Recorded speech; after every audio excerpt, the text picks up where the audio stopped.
오늘 우리가 나누게 되는 하나님의 말씀은 레위기 23장 39절에서 43절, 이 절기 가운데 마지막 절기 초막절에 관련된 본문, 오늘 이제 마지막으로 생각하게 되겠습니다.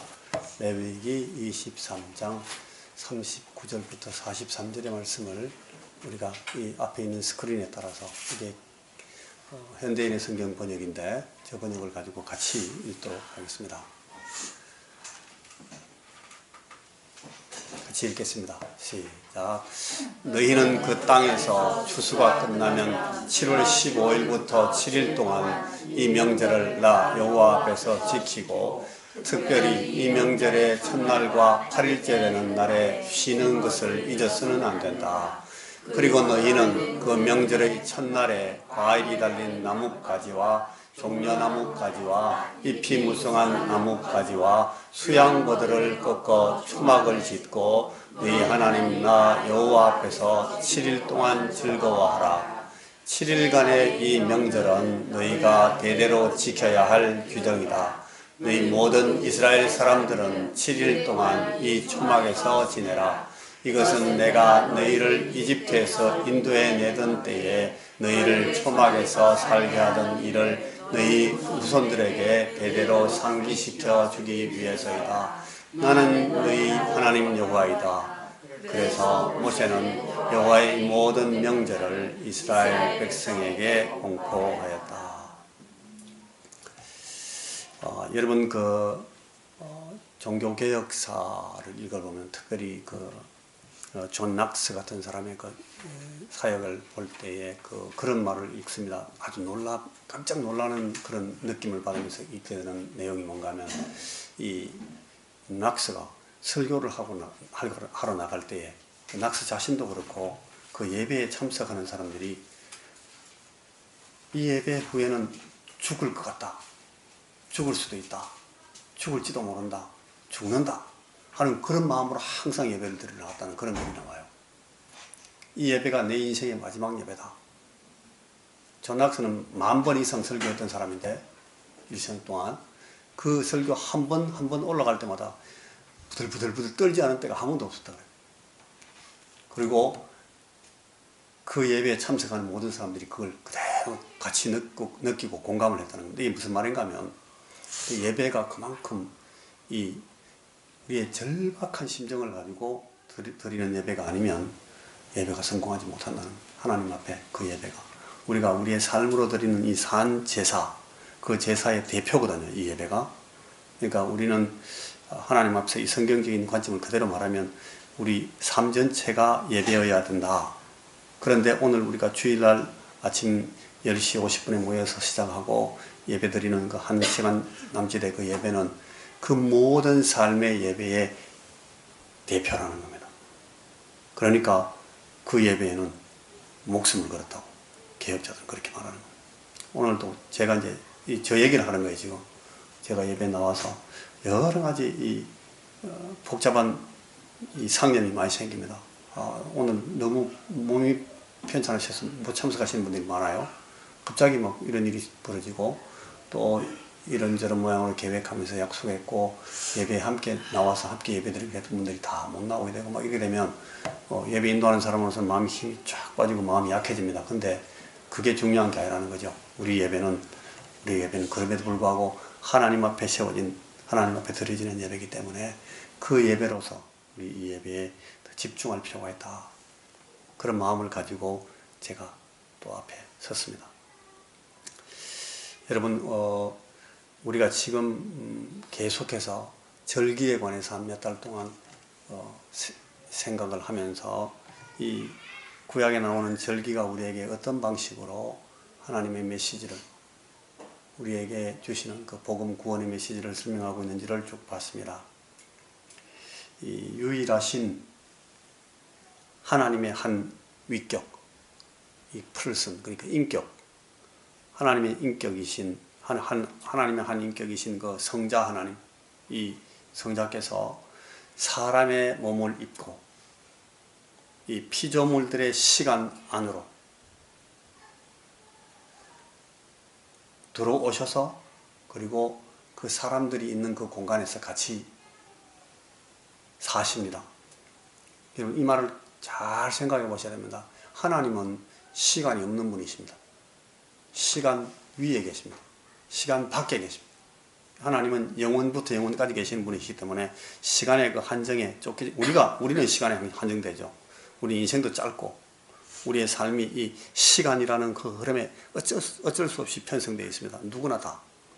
그리고 우리는 우리의 삶의 한 공간에 한정되어서 삽니다. 하나님은 안 그렇습니다. 하나님이 이 시간과 공간에 무관하신 분이시고 그 위에 계신 분이시고 그 밖에 계신 분이시고 그 전체를 다 포괄하신 분이십니다. 그런데 이분이 그 시간의 한계 속으로 그 공간의 한계 속으로 들어오시는, 이게 성육신입니다. 그래서 그 하나님께서 사람이 되셔서 그 제한 안으로 들어오셔서 사는 그 하나님의 이름, 그 하나님의 이름이 예수입니다. 예수. 예수라는 이 이름은 그 구약에 있는 호세아 혹은 여호수아하고 이름이 똑같은 뜻입니다.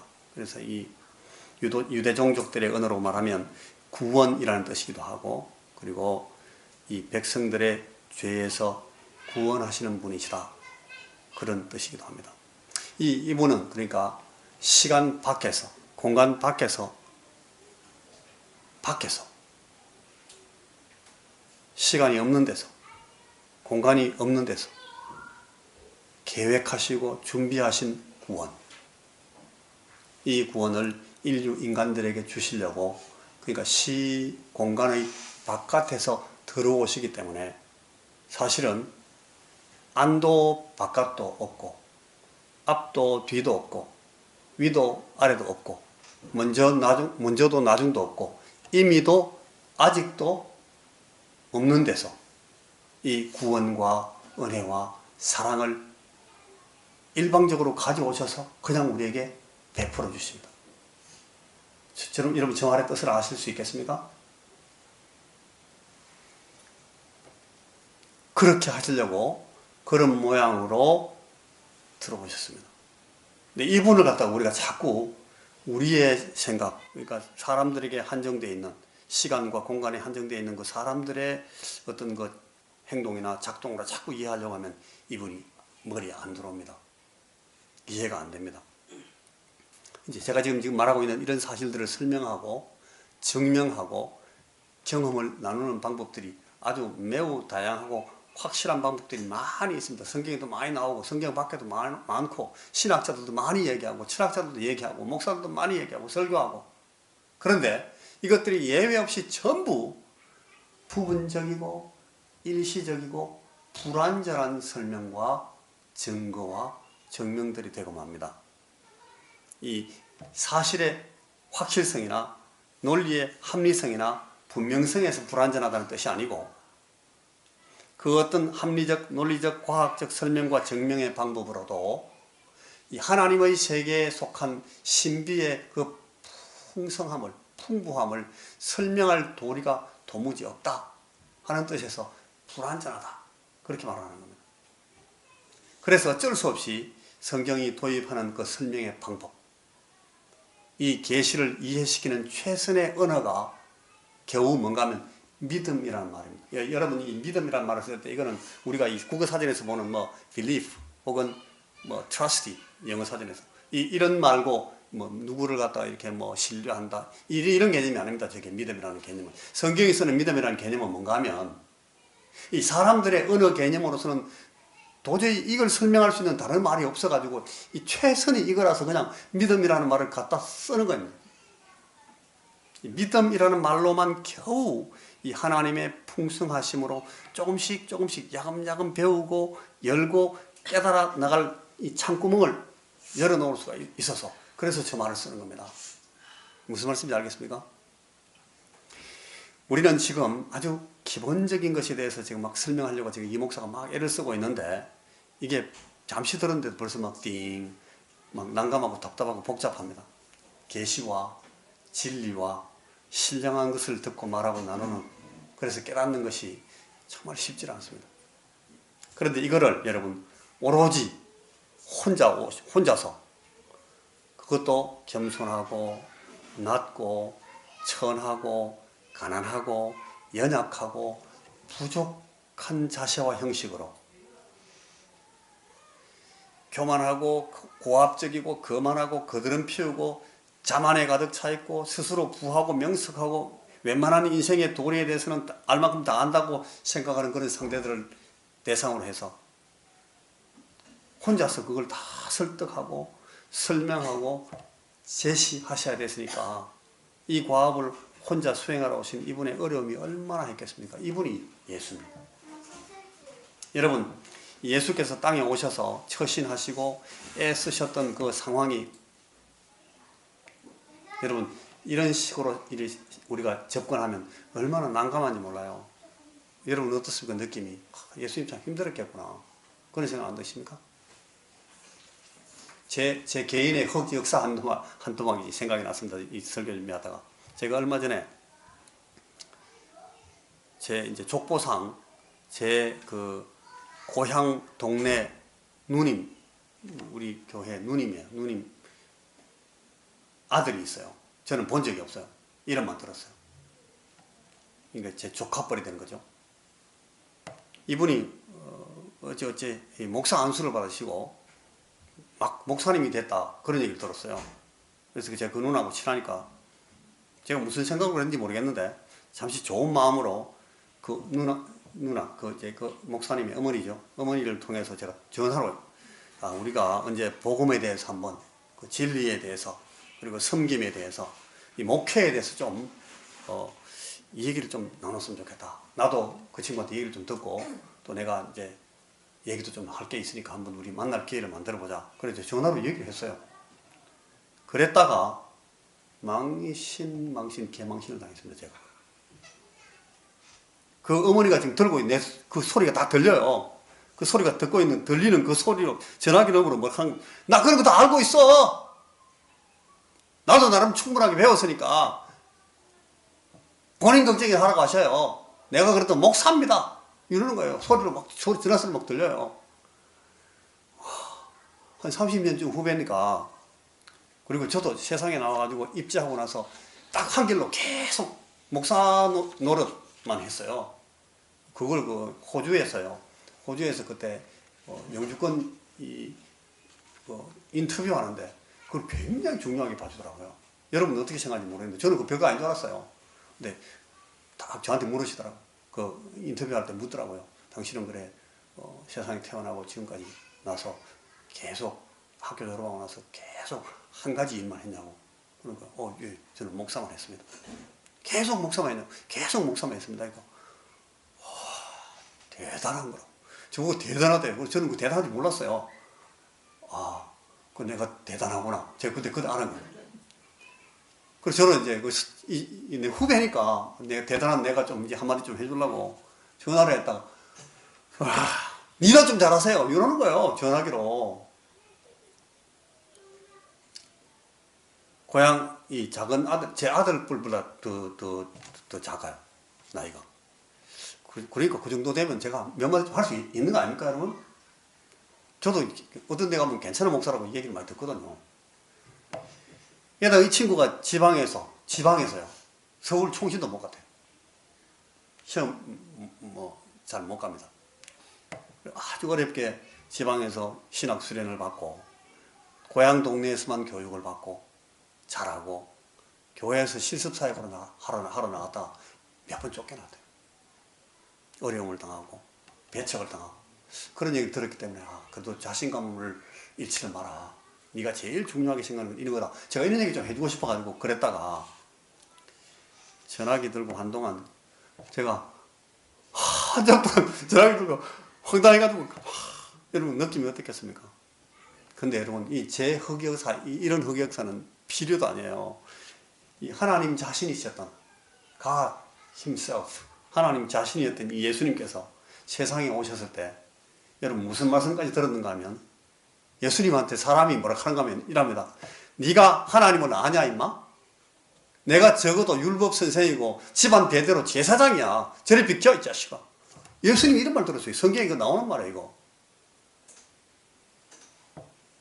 우리 주님께서 다시 하나님 보좌 우편으로 승교하신 후에 이 난처하고 난감한 임무를 계속 수행하도록 주님께서 몇 사람을 선택하셔가지고 세우시고 보낸 사람들이 있었는데, 그들이 바로 누굽니까? 사도들입니다. 아포스톨, 보냄을 받은 사람들. 네, 여러분들, 이 사도들이 어떤 대접을 받았을 것 같습니까? 나가가지고 다시 예수님께서 똑같은 그 사람들을 만났을 텐데 어느 정도 난감한 대접을 받았을 것 같습니까? 영접받았겠습니까? 그들이 하는 말이 어떤 사람들에게 어느 정도나 설득력 있게 먹혔겠습니까? 사실을 주님께서 이 사도들에게 사실은 여러 번 이런 일 당할 것에 대해서, 이런 상황에서 어떤 대접을 받을 것인가에 대해서, 그런 난처한 상황에서 가져야 될 이 마음가짐과 반응, 이 자세에 대해서 예고도 하시고 경계도 하시고 경고도 하셨어요. 그리고 그런 말씀들은 오늘 우리들에게도 여전하게 시달되고 있습니다. 오늘 전화기 들고 30년 후배 목사님께 아주 막 저는 혼쭐이 나고 하는 그런 저뿐 아니라 사랑하는 전도자 모든 여러분들에게 똑같이 하달되고 있는 말씀입니다. 그 사도들 가운데 예수님께서 직접 이 특별 과정을 고안하셔가지고 훈련시키시고 양육하셔서 세운 사도, 이 선교적이고 신학적인 업적과 흔적만을 가지고 말하자면 도무지 추종할 비류가 없는 그런 이 아포스톨, 사도, 바울, 폴, 이 사도가 그 자신의 직접 제자였던 후배, 한 30년 정도 후배였던 제자 이 속사도한테 그 교육, 훈련, 실습 프로그램의 맨 마지막 부분에서 전달하는 말씀에 이런 말씀이 나옵니다. 한번 같이 읽어보시겠습니까? 같이 시작. 그러나 너는 배우고 확신한 일에 거하라. 네가 육에서 배운 것을 알며 또 네가 어려서부터 성경을 알았나니 성경은 능히 너로 하여금 그리스도 예수 안에 있는 믿음으로 말미암아 구원에 이르는 지혜가 있게 하느니라. 모든 성경은 하나님의 감동으로 된 것으로 교훈과 책망과 바르게 함과 의로 교육하기에 유익하니 이는 하나님의 사람으로 온전케 하며 모든 선한 일을 행하기에 온전케 하려 함이니라. 근데 이게 좀 더 쉬운 번역이 있어요. 또 쉬운 번역 읽고 시작. 그러나 그대는 배워서 확신하고 있는 진리를 따라 계속 생활하시오. 그대는 누구에게서 이것을 배웠는지 알고 있습니다. 그대가 어릴 때부터 배워 알고 있는 대로 성경, 그리스도 예수님을 믿는 믿음을 통해 구원을 받는 지혜를 줍니다. 모든 성경은 하나님의 감동으로 기록되어서 진리를 가르치고 잘못을 책망하여 바로잡게 하고 의로 훈련시키기에 유익한 책입니다. 이 책으로 하나님의 사람들을 온전하게 하게 되어 모든 선한 일을 하기 위한 완전한 자격을 갖추게 됩니다. 책 이야기 나온다, 그죠? 유익한 책, 이 책이 나오죠. 여러분, 이 책은 어떤 책입니까?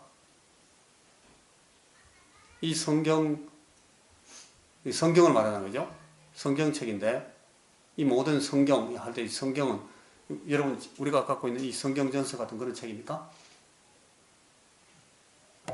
이게 아마 이 파피루스 이 쪼가리를 벗긴 필사본이었거나 아주 좋은 거는 이 가죽 종이에 쓴 그런 이 고대 서책의 형태로 되어 있는 성경이었을 텐데 그 내용은 완전히 이 구약 성경의 어떤 부분들입니다. 구약 성경의 이 부분 저 부분을 묶어 놓았던 그런 서책이었을 텐데 이때는 아직 신약이란 말도 없었고 또 신약 문서들이 다 형성되기도 전입니다. 그래서 여기서 말하는 이 성경은 전적으로 어느 성경? 구약 성경을 말합니다. 그런데 이 구약 성경이 여러분 이 성경에서 구약 성경에서 사람들은 무엇을 배운다고 합니까? 그리스도 예수 안에 있는 믿음으로 말미암아 구원에 이르는 지혜가 있게 한대요. 또 이 구원받는 지혜를 주는 방법으로 이 성경, 구약 성경은 주로 어떤 교육 형태를 취한다고 그랬어요? 교훈과 책망과 바로잡음과 의를 훈련받게 한다 그래요. 또 이 성경이 제공하는, 구약 성경이 제공하는 교육 훈련의 목적이 뭡니까? 하나님의 사람으로 온전하게 하여 모든 선한 일을 행하기 위한 완전한 자격을 갖추게 한다. 신약 이 첫 시대를 담당하고 섬겼던 그 사역자 사도 바울이 가장 초기의 신약 성도였던 자기 제자에게 전달하고 있는 말씀입니다. 구약 성경을 가지고 다루면서 배우고 익히며 깨달아야 할 진리들에 관해서 가르치는 말씀입니다. 우리는 지난 몇 달 동안 설교와 강해, 강의, 그리고 묵상의 말씀과 과제들을 통해서 이런 이 사도 바울이 가르쳐 말씀했던 그 구약 말씀의 일부를 상당한 깊이로 지금 다루고 공부하고 배웠습니다. 그렇죠? 이번에는 특별히 그 내용이 이 구약의 맨 앞부분 일부인 그 레위기는 이 출애굽기 시기에 출애굽기와 함께 병행해 나가는 그런 시기에 쓰여진 성경이에요. 이 성경에서 이스라엘 백성들이 매년 연중에 나오는 그 7개의 절기를 어떻게 지킬 거냐, 왜 그것을 지킬 것이냐, 그리고 그것들이 결국 의미하는 바가 무엇이기 때문에 그렇게까지 하는 것인지, 이걸 가능한 데까지 쭉 제가 이제 같이 배우면서 깨달으려고 했던 거예요. 그냥 오늘 본 이 내용들이 과연 이 사도 바울이 제자 목사님 디모데에게 설명하는 것처럼 우리에게도 작용하고 작동했는지 한번 물어보실 필요가 있습니다. 우리가 공부한 내용을 가지고. 자, 첫째로 구약의 7개 절기를 공부한 것이 우리에게 그리스도 예수 안에 있는 믿음으로 말미암아 구원에 이르는 지혜가 있도록 도움을 줬습니까? 여러분 어떻게 생각하십니까?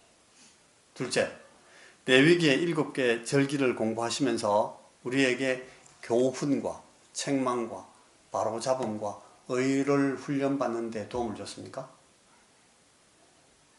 또 세 번째, 이 구약 레위기가 보여준 그 7개의 절기를 배우고 묵상하는 일이 우리를 하나님의 사람으로 온전하게 하고 모든 선한 일을 행하기 위한 완전한 자격을 갖추는 데 어떤 도움을 줬습니까? 이걸 생각해 보라는 거예요. 초막절은 어떻습니까? 이제 지금 우리 오늘 초막절 하는데, 초막절 절기, 그리고 이 초막절 제사들을 지키면서 초막절 축제 의식들과 관습들에 참여하는 과정들을 통해서도 이런 일들이 일어났습니까? 그걸 묻습니다. 오늘 이제 우리가 이 초막절 강해를 마무리하면서 7개 절기를 가지고 우리를 교훈하신 복음과 구원과 은혜의 도리를 이제 다 마무리 정리하겠습니다. 지난번 제가 강해를 통해서 지지난 주일입니다. 우리 중간에 선교주일이 있었기 때문에 하나님이 이 초막절을 주신 데에서 먼저 하나님께서는 자기 백성들에게 기쁨과 즐거움 주시기를 원하시는 분이시다 하는 걸 봤습니다. 하나님은 우리의 기쁨을 위해서 우리가 하나님을 즐거워할 수 있도록 준비하시고 정돈하시고 그 수준으로 우리를 데리고 가시는 그런 분이십니다. 우리를 거기까지 이르게 하실 모든 방법과 방편을 만드셨고 격상시키실 모든 조치들을 완료하셨고 이것을 우리 각 사람들에게 하나하나 적용하시는 과정을 지금 착착 진행하고 계시다는 사실을 말씀했습니다. 이게 초막절을 주신, 초막절을 가지고 가르치시고자 하시는 첫 번째 목적입니다. 그 자세한 디테일을 여러분 다시 기억해 보시려면 여러분 읽으신 그 큐티를 되짚어 보시거나 지나간 강의들을 유튜브를 통해서 들춰보시면 알 수 있습니다. 그리고 둘째로 초막절의 기쁨은 항상 이 속죄일의 정결케 하심, 속죄의 과정, 다시 말하면 회개와 자복이라는, 저기 소중이라고 썼는데 제가 이걸 고치겠습니다. 요긴하고도 고통스러운 그런 이 프로세스를 통과하면서 주어진다는 사실을 우리가 지난 시간에 생각했습니다. 내가 이 회개 그죠? 슈브 할 때에 아버지의 사랑과 은혜를 누릴 토대를 확보하게 되고, 그리고 날마다의 일상적인 자복을 통해서 우리의 기쁨은 유지되고 심화되고 강화된다고 했습니다. 이게 여러분 초막절이 가르쳐준 첫째, 둘째 교훈. 오늘 세 번째는 우리가 누리는 초막절의 기쁨은 우리를 희생하고 나누는 곳으로, 즐겨 희생하고 우리가 기꺼이 나누도록 인도합니다. 기쁨은 희생과 나눔으로 인도한다. 여러분, 기쁨은 희생의 값입니다. 따라해 보시겠습니까? 기쁨은 희생의 값이다. 이 말을 알겠습니까? 바늘 끝처럼 정확하게 기억하셔야 될 사실입니다. 우리가 이 세상에 있는 동안에 이 세상의 죄와 우리 육체의 부패성이 아직 우리에게 작용하면서 작동하고 있는 동안에 희생 없이 주어지는, 희생으로 값을 치르지 않고서도 누릴 수 있도록 허용된 기쁨은 없습니다. 이게 어쩌면 아주 안타깝고 슬픈 현실입니다만 이게 리얼리티입니다. 사실입니다. 내가 너희에게 평안을 주노라 그렇게 말씀하시는 주님은 다른 말로 바꾸면 내가 너희를 위해 그 평안의 값을 치르노라 그런 뜻입니다. 그래서 정확하게 이렇게 표현합니다. 요한복음 15장 11절 같이 한번 읽어보시겠습니까? 시작. 내가 이것을 너희에게 이르면 내 기쁨이 너희 안에 있어 너희 기쁨을 충만하게 하려 함이니라. 나의 기쁨을 너희에게 준다입니다. 분명히 여러분, 은혜, 이것은 거저 주시는 거예요. 그렇다고 해서 우리가 거저 받지만 이게 공짜라고 생각하면 안 됩니다. 공짜가 아닙니다. 주님이 값을 지불하신 거죠. 그래서 감사하고 감격해서 마땅하다. 우리에게 구원은 값없이 주어진 것입니다. 그러나 그것은 결코 cheap salvation, 싸구려 구원이 아니라는 겁니다. 당신의 생명이, 여러분의 피값이 싸구려이기를 원하십니까? 그래도 괜찮겠습니까? 여러분, 우리의 죄와 죄성이 그렇게 값싸게 먹히고도 통하는 것으로 여러분 알고 계십니까? 안 그렇잖아요. 죄의 값은 사망입니다. 통과 고입니다. 반드시 희생을, 이 피값을, 죄 용서의 비용을 지불하고서 기쁨은 회복되는 것입니다. 우리에게 주어집니다. 즐거움은 우리에게 허용되는 것입니다. 같이 한번 읽어보십시다. 고린도후서 8장 9절 시작. 우리 주 예수 그리스도의 은혜를 너희가 알거니와 부요하신 자로서 너희를 위하여 가난하게 되심은 그의 가난함을 인하여 너희로 부요케 하려 하십니다. 부요하신 자가 가난하게 되고 가난한 자가 대신 부유해집니다. 하나님은 우리에게 말씀하십니다. 초막절을 마스터하셔야 되는 여러분 잘 들어보십시오. 나는 너희들에게 선을 베풀었다. 너에게 충분하도록 나의 것으로 다 줬다. 이제 너는 나눠야 된다. 좋은 것을 나눠야 된다. 선을 행하라. 그것은 나에게 나누는 것이다. 내가 너에게 준 것으로 나에게 돌려다. 여러분, 저게 주님의 말씀이에요. 이것을 우리가 돌려드리면 그걸 받는 분이 하나님이 아니십니다. 절대로 잊어버리지 마십시오. 여러분 지금 헌금하죠? 들어오시면서. 하나님께 헌금하시지만 하나님이 안 받습니다. 착각하지 마십시오. 아, 이거 하나님께 드립니다. 하나님께 드리죠. 그러나 그걸 하나님이 받으십니까? 하나님 한 번도 받은 적이 없습니다. 우리가 어떻게 하나님께 드리는지 저 방법을 설명하고 있는 겁니다, 여러분. 우리에게 어마어마한 것을 주셨지만 여러분, 바다를 먹물로 삼아서 리스트를 작성해도 다 기록하지 못할 만큼 하나님께 받았습니다. 하늘에 다 쌓아도 채우지 못할 만큼 무지무지하게 받았다고 우리가 얘기하잖아요. 그런데도 그 많은 것을 우리에게 주셨지만 하나님의 그 부요하심은 손상되지 않습니다. 전혀 손실이 나거나 찌그러지지 않습니다. 손톱만큼도 하나님의 그 풍부하심에 틈이 생기지 않습니다. 그러니까 하나님께 영광이 모자라서 우리한테 영광을 돌리라고 하지 않습니다. 착각하면 안 됩니다. 하나님께 찬송이 모자랐기 때문에 우리한테 찬미하라고 요구하지 않습니다. 그냥 그냥 그거밖에는 우리가 도무지 하나님께 내드릴 것이 없어서, 아무 다른 방법도 방편도 없어서 그저 그거 하라고 우리에게 허락하셨을 뿐입니다. 그럼 우리는 어떻게, 우리가 무엇을 누구에게 나눌 수 있다는 말입니까? 그래서 너희 곁을 돌아보라. 거기에 고아가 있다.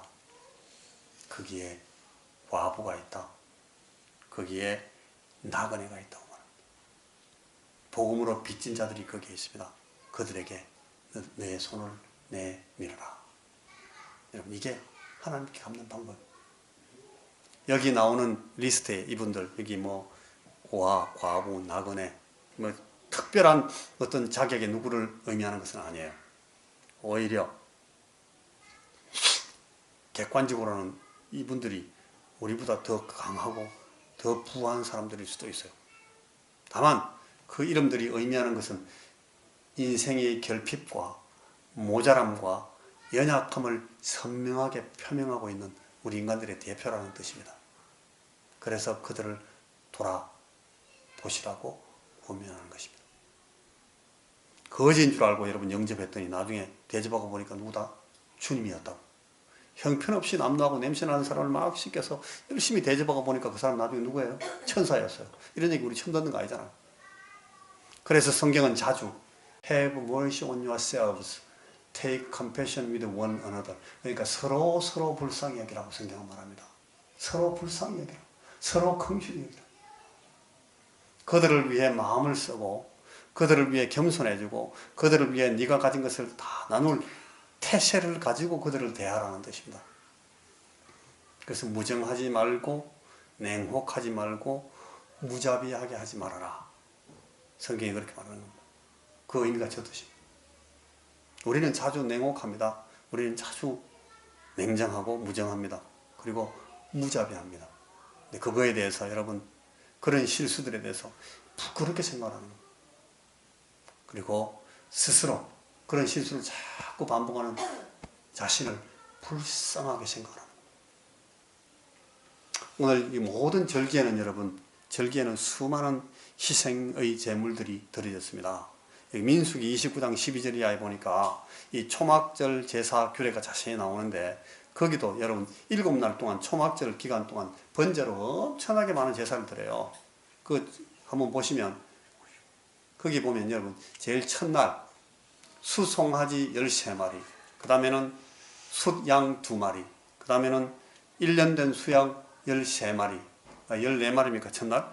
그리고 속죄 제물 1마리, 이런 식으로 딱 계산을 첫날, 둘째 날, 셋째 날, 넷째 날 쭉 계산해 보면요, 마지막 날까지 수송아지 71, 71마리, 그리고 숫양 15마리, 1년 된 숫양 105마리, 그리고 속죄제 수념소 매일매일 들었으니까 8일 동안 7일 하고 마지막 날 클로징 데이 8일, 그래서 8마리 도합하니까 전체 동물 제사로 드린 제물 숫자가 몇 마리예요?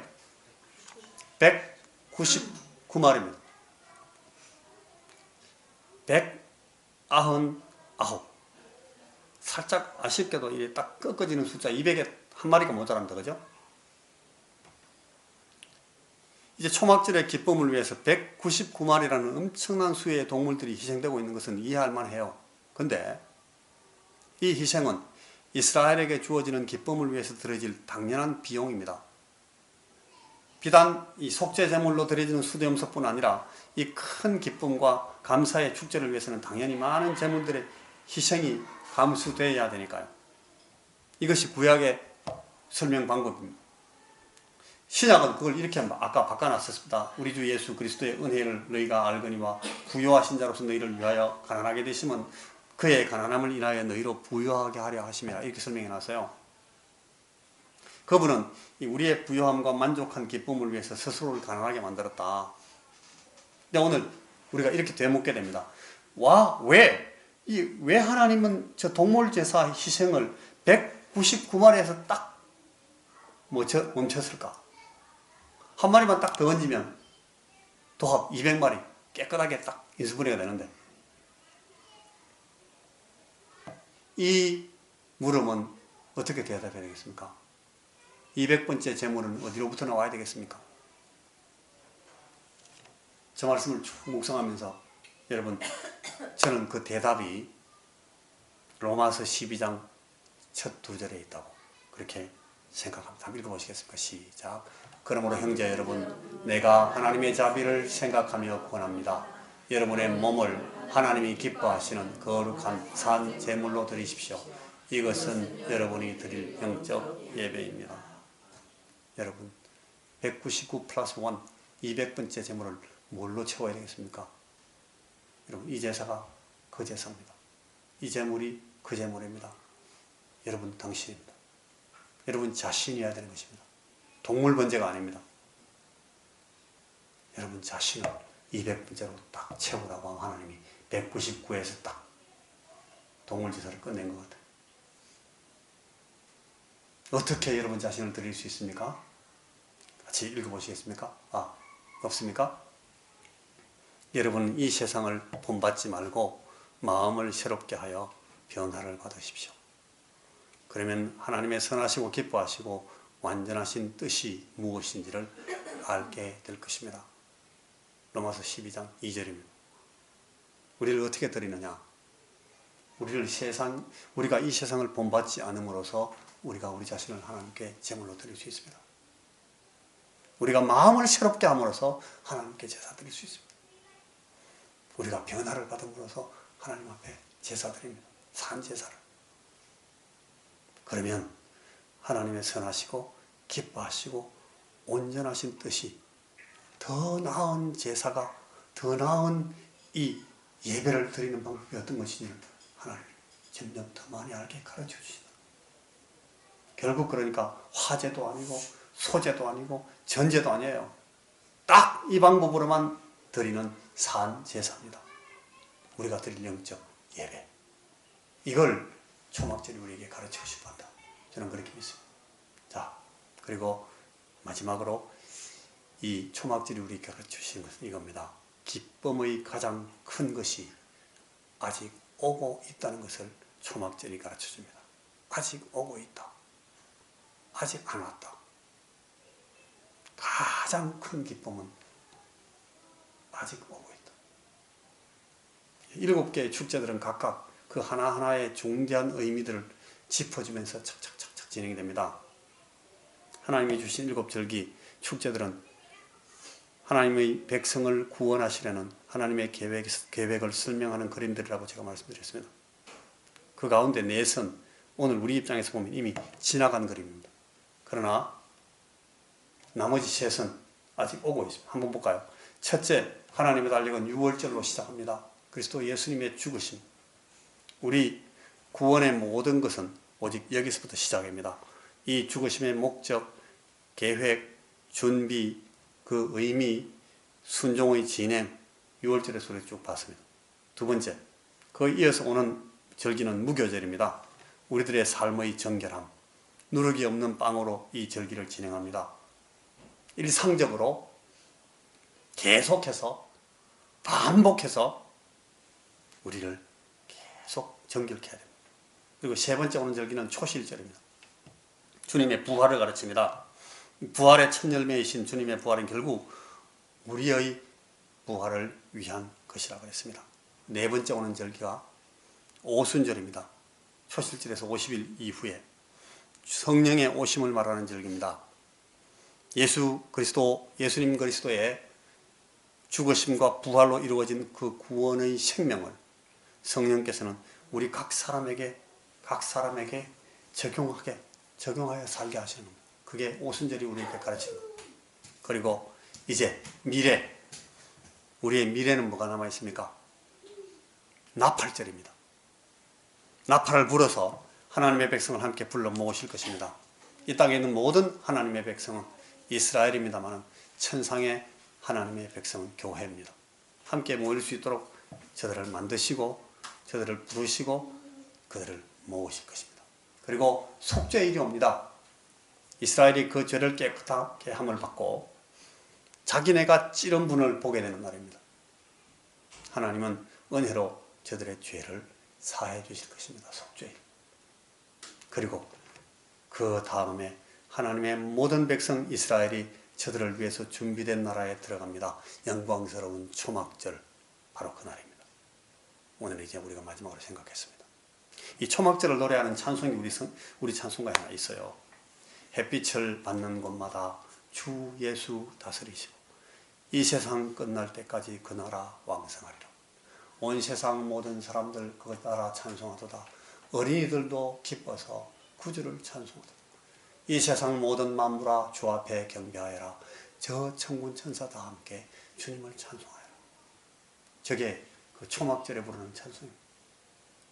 이렇게 노래하게 되는 그때에 우리에게 올 미래 왕국의 그림, 이게 초막절입니다.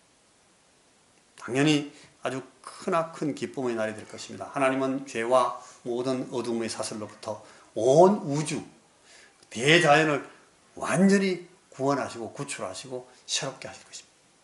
그러나 한 가지 지금 가슴 저리게 확인해야 되는 것은 이 날이 아직 오고 있다는 겁니다. 여러분과 우리가 하나님의 영광의 나라에 들어가게 되는 때, 그 나라 왕성할 그 때가 머지않아서 오고 있습니다. 그래서 여러분, 우리가 이 말을 듣습니다. 네 마음을 어디에 두겠느냐? 이것 때문에, 아직 오고 있다 하는 것 때문에 여러분, 그러므로 이 초막절이 강조하는 메시지는 이겁니다. 당신의 마음을 이 세상의 기쁨에 두지 마라. 여러분의 마음을 이 세상의 기쁨에 두지 말아라. 그것들은 영속하지 않는다. 결코 계속되는 것이 아니다.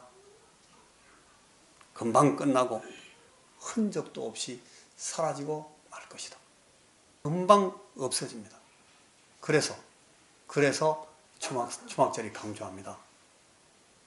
네 마음을 이 세상의 기쁨에 두지 말아라. 그리고 이거하고 완전히 동일한 똑같은 이유, 똑같은 의미 때문에 낙심하지 말아라. 낙심하지 말아라. 이것 또한 초막절의 메시지입니다. 문제와 고통 때문에 낙심하지 말아라. 당신이 어떤 어려움을 지고 있다 하더라도 이것 또한 영속되는 것이 아니다. 곧 다가와서 잠시 머물다가 갈 고난을 위해서도 절망해서는 안 된다. 그것들은 반드시 지나가고 반드시 초막절이 올 것이기 때문이다. 같이 한번 읽어보시겠습니까? 시편의 말씀, 시편 30편 5절 시작. 그의 노여움은 잠깐이요 그의 은총은 평생 동안이다. 밤에는 오늘이 일이 있을지라도 아침에는 기쁨이 오리라. 여러분, 가장 좋은 것은 아직도 오고 있습니다. 우리 주 예수님이 우리에게 오실 그날이 오고 있습니다. 어느 날 주님은 그의 왕국을 온전히 세우실 것이며 우리는 그때에 그 왕이신 분과 더불어서 그 왕처럼 왕으로서 왕노릇하게 될 겁니다. 저는 어릴 때 이런 꿈은 꾸지 않았어요. 제 친구 중에 하나가 늘 저한테 말했습니다. 저는 자기는 대통령이 될 거래요. 대통령이 된다고 다짐을 하면서 책이고 공책이고 전부 버릇처럼 그다 써놨습니다. 대통령 누구누구. 그걸 써놓고 마음에 늘 새기는 친구가 하나 있었어요. 한 가지 지금도 늘 생각나는 일이 그겁니다. 이 친구가 뭐 놀고 뭐 하다가 가끔씩 아주 사람 황당하게 만드는데 이 친구가 자기는 그거 안 한대요. 저런 건 잘 안 한대. 저런 말은 자기는 안 쓴다고. 자기는 저런 생각 안 할 거라고. 난 저런 친구하고 안 논다고. 왜 그래? 항상 그럽니다. 야, 대통령이 어릴 때 저런 사람하고 놀았다면 누가 얼마 사람들이 뭐라 그러겠냐? 꼭 그러는 거야, 얘가. 내 전기를 쓰고 후세에 남겨야 될 텐데 사람들이 저런 거를 대통령이 했다고 쓰면 나 어떻게 되겠냐? 안타까운 일이지만 그 애는 아직도 대통령이 못 됐습니다. 아예 정치하는 쪽으로 나가지도 못했습니다. 목사가 됐습니다. 그런데 제 기억에는 이렇게 남아 있습니다. 그 친구는 그때 무척 대통령다운 사람이 되고자 노력했었다. 그것이 분명히 그 친구를 다른 사람들하고 많이 다르게 만들다라는 느낌을 갖고 지금도 기억하고 있어요. 여러분, 우리가 왕노릇할 사람들이 왕이 될 거래요. 그렇다면 적어도 제 어린 시절에 이 친구 같은 자의식을 가끔은 때때로는 챙기면서 정신이 번쩍 들어야 되겠습니까? 야, 내가 이래봬도 왕이 될 텐데, 왕노릇을 해야 될 사람인데, 내가 이 정도로 내가 이래 살아도 되겠나? 이 생각을 해야 안 되겠어요? 자, 이제 한번 확인해 보십시오. 같이 읽습니다. 로마서 6장 시작. 그러나 이제는 너희가 죄에게서 해방되고 하나님께 종이 되어 거룩함에 이르는 열매를 얻었으니 이 마지막은 영생이라. 죄의 삭은 사망이요 하나님의 은사는 그리스도 예수 우리 주 안에 있는 영생이니라. 자, 이제 마지막입니다. 여러분, 이 초막절의 초청장, 이 잔치의 손님이 되십시오. 아직 메인 이벤트, 메인 이벤트, 이 본격적인 잔치는 오지 않았습니다. 아직은 우리에게 도달하지 않고 있습니다. 어떤 이들에게는 좀 아쉬운 얘기가 들는지 모르겠습니다만 이 잔치에 초대받는 자격이 있습니다. 그리스도 예수를 주와 구원자로 믿는 사람이라야 저 잔치에 들어옵니다. 6월절부터 시작되는 일체의 그 온 사이클에 진입해야만 이 마지막 축제, 이 초막절의 기쁨의 축제까지 이룰 수가 있습니다. 중간에 따고 들어오는 케이스는 없습니다. 아무리 인텐시브하게 이행 조치를 밟으면서 단축 코스를 뛴다 하더라도 여러분 그걸 해야 됩니다. 건너뛰는 건 없습니다. 그냥 넘어가는 거, 스키핑, 이건 없습니다. 하나님이 준비하신 구원과 은혜의 패키지가 일체로 그냥 주어지는 겁니다. 6월절, 무교절, 초실절, 오순절, 나팔절, 속죄일, 그리고 초막절을 계속하여 시리즈로 이 패키지로 여러분 강행한 이유가 바로 여기에 있습니다. 여러분, 당신은 여기 초대받았습니까? 당신은 이 초대에 대답하셨습니까? 이게 오늘 마지막 질문입니다. 여러분, 있는 자는 완전히 받아서 풍성하게 되는 시리즈입니다. 그리고 있을 게 없는 사람, 그는 그나마 있던 것도 다 뺏기고 마는 시리즈입니다. 하나님이 마련하신 선물은 당신에게 비싼 값을 치르도록 요구하지 않습니다. 다만 마음과 인격을 다 열고 받아들일 필요가 있습니다. 이게 필수입니다. 이거는 여러분 목사를 만나는 것이 아닙니다. 이거는 교회 모임에 나오는 것을 꼭 말하는 것은 아닙니다. 이거는 뭐 찬송을 따라하고 기도에 참석하는 것을 늘 말하는 것은 아닙니다. 성경 공부에 호의적으로 참석하는 것과 똑같은 뜻 아닙니다. 다 그런 것들과 사실은 별 문제입니다. 여러분이 존재하는 시간과 무관한 때에 여러분이 사는 공간과는 아무 관계가 없는 곳에서 여러분을 위해서 계획하시고 준비하시고 실제로 완성하신 구원과 죄 사함과 새 생명과 삶을 세우고 또 그것을 살 모든 여건들을 가지고 오셔서 여러분에게 주시고자 찾아오신 예수 그리스도를 믿음으로 받아들이는 것입니다. 내 문제와 부담과 빚진 것을 다 털어서 모든 마이너스를 전부 플러스로 전환하시는 그 일방적인 조치를 그저 감사합니다. 감사하면서 수용하는 겁니다. 이것은 구체적으로 그리스도 예수께서 오셔서 나의 죄값을 치르시기 위해서 목숨을 내주어 돌아가시고 장사되었다가 부활하신 사실, 그 역사적인 사실, 그 사실을 나를 위한 것임을 인정하고 신뢰하는 것입니다. 그분이 나의 생명과 삶의 진짜 주인이 되셨음을 믿고 고백하고 그분이 원하시는 삶을 오늘 이 땅에서와 그리고 다음 내 생에서도 살기를 소원하면서 작정하면서 고백하는 것입니다. 하나님의 말씀은 우리에게 이렇게 약속하고 선언합니다. 그러면 당신의 죄는 용서되었고 영원한 생명은 당신 안에서 시작되었다. 그렇게 말씀하시는 겁니다. 이 시작이 모든 끝을 보증합니다.